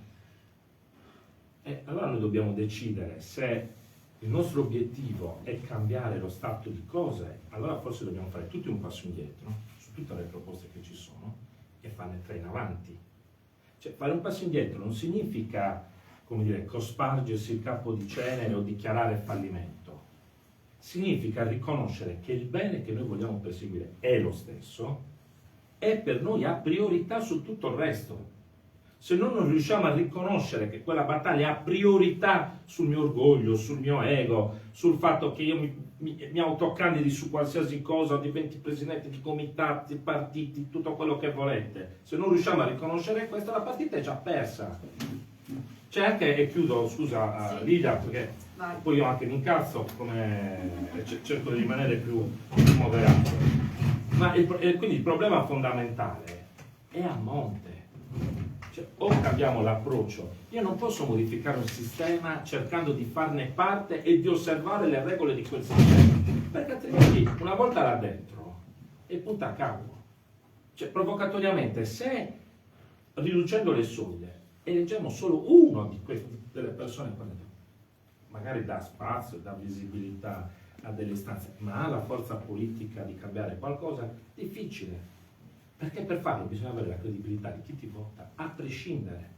E per avere quella credibilità te la devi guadagnare sul campo, non chiacchierando, sul campo. Democrazia vuol dire sudore, stanchezza, andare in giro. Quando abbiamo raccolto quelle firme, che qualcuno, uno di Potere al Popolo, ha fatto, ma è semplice. Vai tu a raccogliere la prossima volta. Cioè, significa impegno davvero politico. Cioè, se manca questo e le persone questo lo percepiscono, lo vedono e lo sentono, Se non riusciamo a riprendere a fare politica in questi termini, uniti negli intenti, non dico che io la devo vedere esattamente come Antonello, esattamente come Danilo, ma se l'obiettivo è comune io non posso pretendere di andare da un'altra parte perché non l'ho detto prima di Danilo. Cioè, questo è il punto.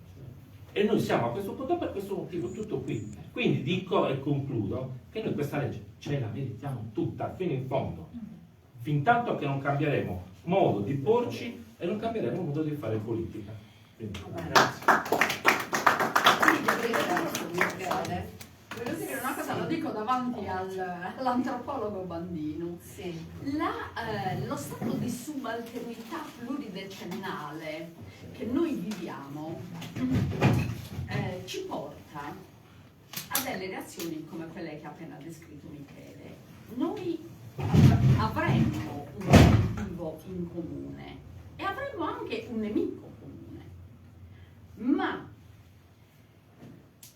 siamo talmente abituati a stare sotto il tacco di una mentalità schiacciante che per affermare noi stessi cerchiamo di adeguarci allo sguardo coloniale, uso questo termine.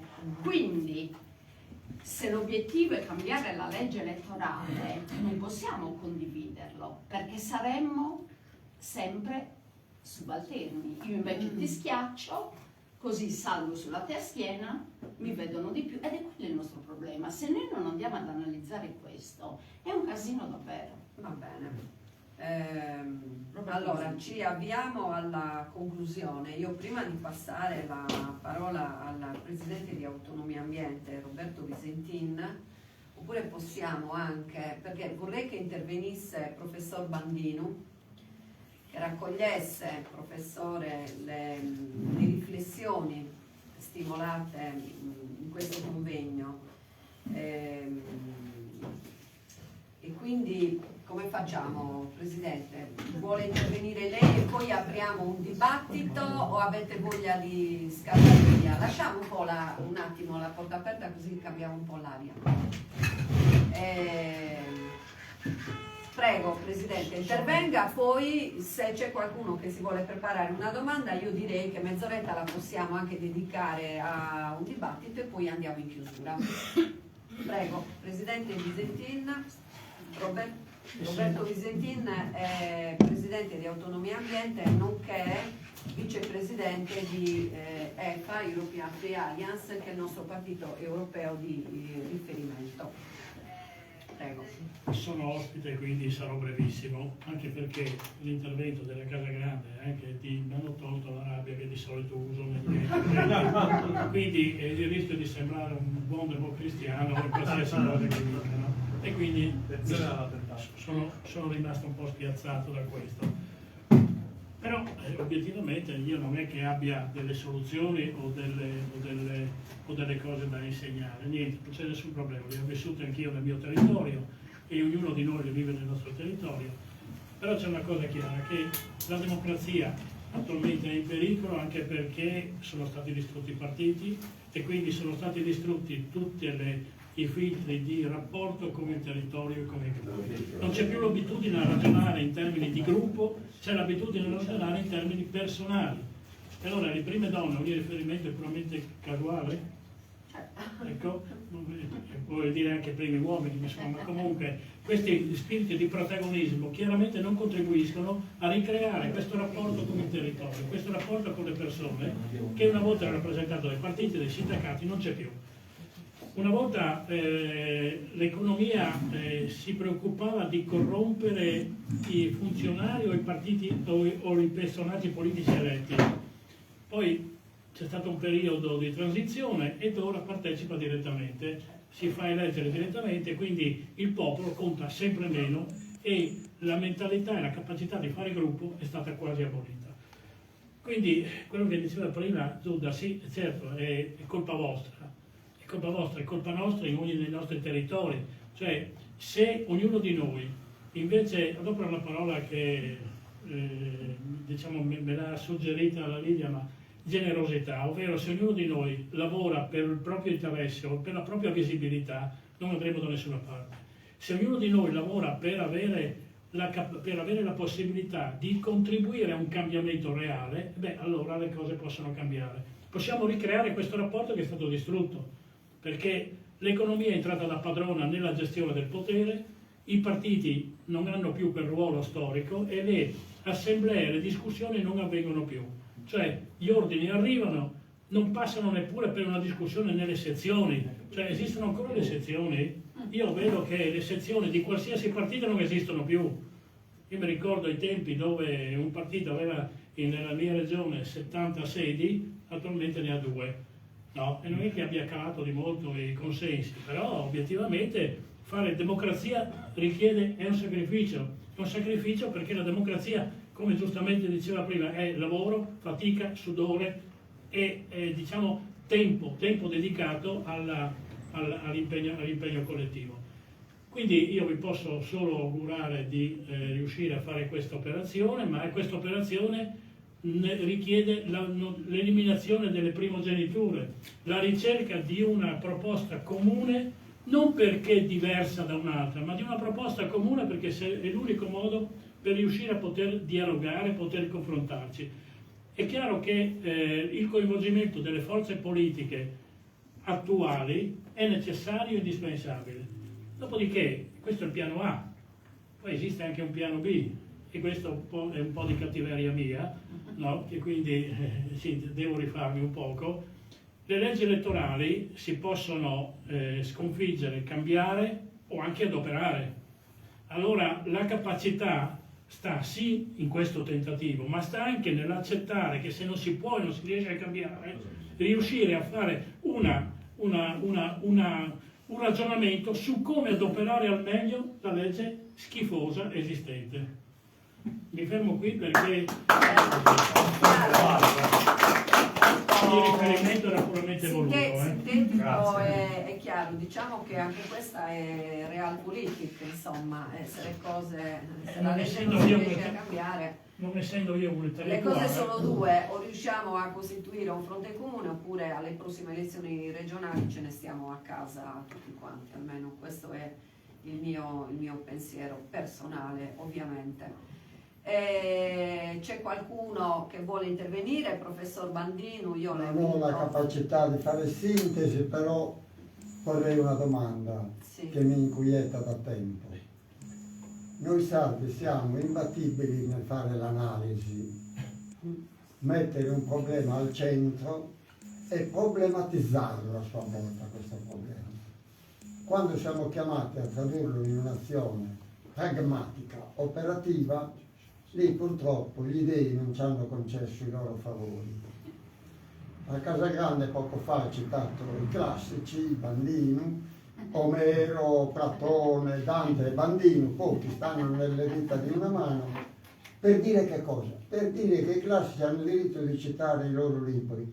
Ho scritto un libro, La scena nascosta, che parla proprio di questo, della conflittualità che appartiene alla struttura inconscia, fantasma dominante dei sardi. I sardi hanno bisogno di avere un avversario davanti. Se gli toglie l'avversario davanti, entra in crisi perché dice: e ora che faccio? E ora? Cioè perché è costretto in quel momento a porre la dimensione positiva del suo dire, non a contrastare l'altro. Ecco la dispersione, no, dei mille rivoli, è stato detto, perché questa fa parte di noi ed è un'educazione politica anche questa. Ma veniamo al concreto. Che fare ora un privato, il partito, un privato comanda la cosa pubblica. Un'agenzia privata, a volte personale, comanda l'intera cosa pubblica. Come scardinare questo?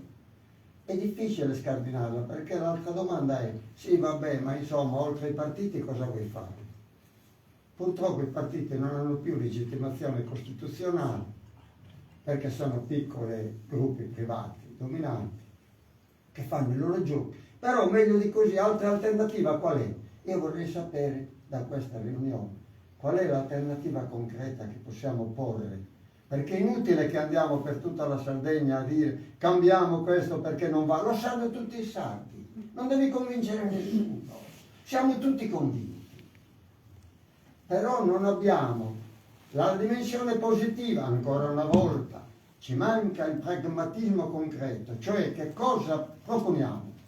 Come proponiamo questa territorialità? Come proponiamo un'alternativa reale? Su questo facciamo lotta. Guardate, la nostra proposta è questa. A, B, C, D. Come ricreare nei gruppi, nei paesini, nei paesi, nei quartieri, che quella piccola comunità esprima rappresentanti liberamente. Come fare questo in concreto? Questo vorrei sapere. Perché altrimenti noi andiamo in giro in Sardegna ancora a pistare roba già pistata. Cioè noi tutti siamo convinti che il 50% non va a votare, che fanno i loro affari e gli affari loro, che non va questo sistema. Ma tutti siamo convinti di questo. Ma che cosa proponiamo in concreto, operativamente? Qual è il possibile modello, i possibili modelli propositivi, operativi, concreti, strutturati secondo un progetto discorsivo, preciso da fare a tutti gli altri, a tutto il popolo sardo? Questo io pretendo, che adesso vengano a dirmi, questi che io non ho competenza in materia, ma però ho una mia competenza su altro, mi dicano qual è il proposito di questo andare in Sardegna per raccontare questo nuovo dispositivo. Come lo organizziamo concretamente? Cosa gli proponiamo in concreto? Qual è il modello che proponiamo? Perché altrimenti noi proponiamo che non va bene quel modello. Il sardo nega sempre. La negazione è un fantasma dominante dell'inconscio sardo. Noi non diciamo Antonio è intelligente, diciamo noi stonto Antonio, no. Neghiamo. E il verbo dominante dei sardi è parete. Isto l'altro Antonio. Pare che l'ha visto, ma non sono sicuro. Non usiamo mai il presente indicativo, ma sempre il congiuntivo, il condizionale. A patto che a te sei bella, ma è bello, ma ascolta, ma lo traduciamo in pratica. È una parola questa. Tradurre in pratica una parola e ci avvicchiamo sulla nostra capacità ipercritica micidiale e anneghiamo su questo. Ecco, è possibile adesso sapere, proprio quasi traducendolo in 3 punti, qual è il modello che proponiamo? Cosa proponiamo in concreto? Non il non va bene quello, lo sappiamo tutti. Va bene. Che cosa va bene questo? Quale? Questo. Se no diventiamo Capito. piddini. Va bene. Grazie professore per questo intervento Professore, ricordi che sferzante. vuol dire professore, re di fessi, non femmine. Allora la chiamiamo antropologo e non vuole, la chiamiamo professore non vuole, Bacchigi, deciditi. Dante, basta, Dante. Dorgalesa. Sommo poi. Anche lui Allora, è sardo. no, volevo capire, eccellentissimo, se queste sono domande, diciamo, retoriche oppure propositive, esigono una risposta. Ora, buttiamo giù, Perché punto A. arrivederci Davide, grazie. Grazie. Se dobbiamo dare una risposta, noi la risposta ce l'abbiamo. E io richiamo Danilo, che è il promotore di questa, uno dei promotori di questa iniziativa, perché a Bauladu, se non sbaglio, eravamo insieme, tra l'altro, ti ho fatto da tassista, quindi c'ero, e quindi In punta di piedi, ma perché non... in punta di piedi, perché Sono domande talmente... no, perché Sono domande talmente strategiche e perché il enormi. professor Bandino ha messo ha fatto delle domande che sono delle cose concrete, il come, dove e quando, che è il minimo che si può. 3 punti chiedeva, cioè raccogliendo anche la riflessione che faceva Michele prima, cioè l'ho detto anch'io, nel senso, secondo me il tema non è la legge elettorale in sé, perché la legge elettorale è una condizione sicuramente facilitante per l'immersione di qualcos'altro, ma c'è un problema di offerta politica molto forte da parte delle aree del mondo dell'autodeterminazione nelle sue varie declinazioni. Secondo me ci sono alcuni punti da toccare. Il primo è che purtroppo si è smesso Bandino dice c'è troppa analisi, ma mi sembra che molti hanno smesso di fare analisi, perché senza analisi, capacità di capire la realtà sarda, una realtà in profondo invecchiamento, scossa da crisi molteplici, eccetera. Cioè, la prima cosa da fare sarebbe quella innanzitutto di capire quali sono le principali necessità, non dirle, cioè rappresentarle e dare battaglie sulle principali necessità. Perché almeno per quanto mi riguarda io sono cresciuto vedendo il TG, la politica sarda, che è un rimbalzarsi di dichiarazioni in consiglio su cose che non atterrano.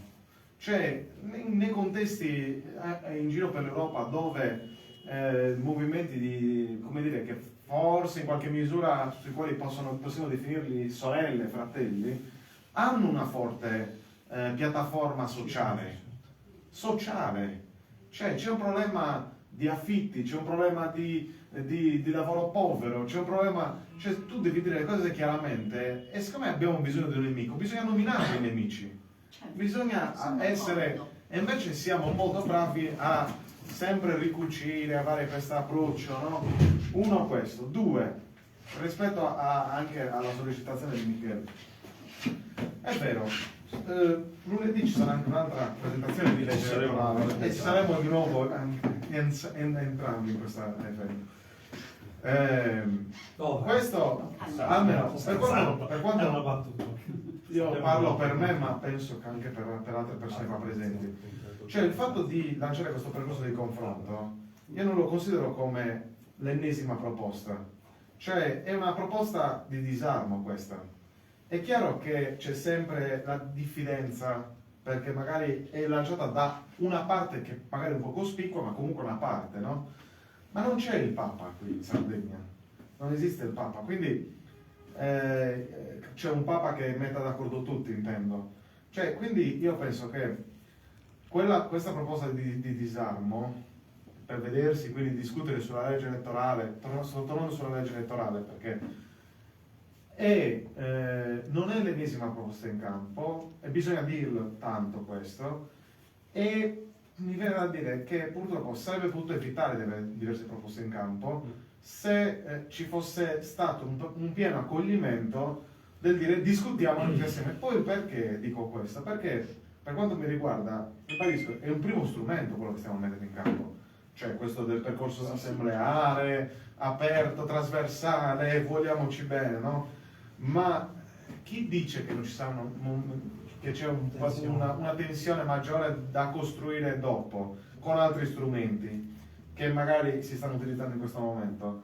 Ecco, quello che voglio dire è questo, che non è però credo che questo approccio partecipativo e diciamo di parificazione, di dire a me non mi interessa quante tessere hai tu o l'altro, sappiamo, ognuno ci conosciamo, chi ha una storia più lunga, chi ce l'ha più corta, chi se ne importa. Cioè, per quanto mi riguarda, in Sardegna ci sono le praterie politiche, se si portano quei 3-4 punti sociali, lo dobbiamo fare tutti assieme questa cosa, e bisogna avere la pazienza di farlo e anche essere meno gelosi delle proprie identità. E su questo chiudo. Io parlo per Sardegna. Noi se in 2 anni di tempo, come dire, se non si costruisce se si costruisce un movimento più largo, cioè sono il primo a dire, ci ho messo l'anima sulla nascita del movimento, che si scioglie. Dobbiamo superare questa affezione verso, che è malata, questa affezione verso dei simboli vuoti, cioè perché? Perché le cose grandi nella storia si sono fatte dicendo pane e pace 100 anni fa in Russia, no? E altre cose, non dicendo io sono questo, sono differente da te per questo e quest'altro. Quindi raccolgo pienamente l'appello che faceva anche Michele. Benissimo.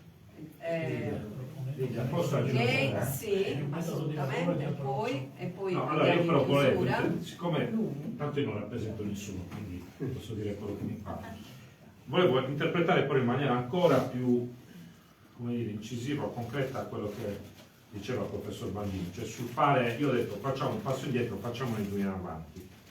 Il problema qual è, Danilo? Se si fa solo il passo indietro, ti dico no, ma la mia non è come dire, l'ennesima proposta, anzi è una proposta di disarmo. Il problema qual è che mi pongo io?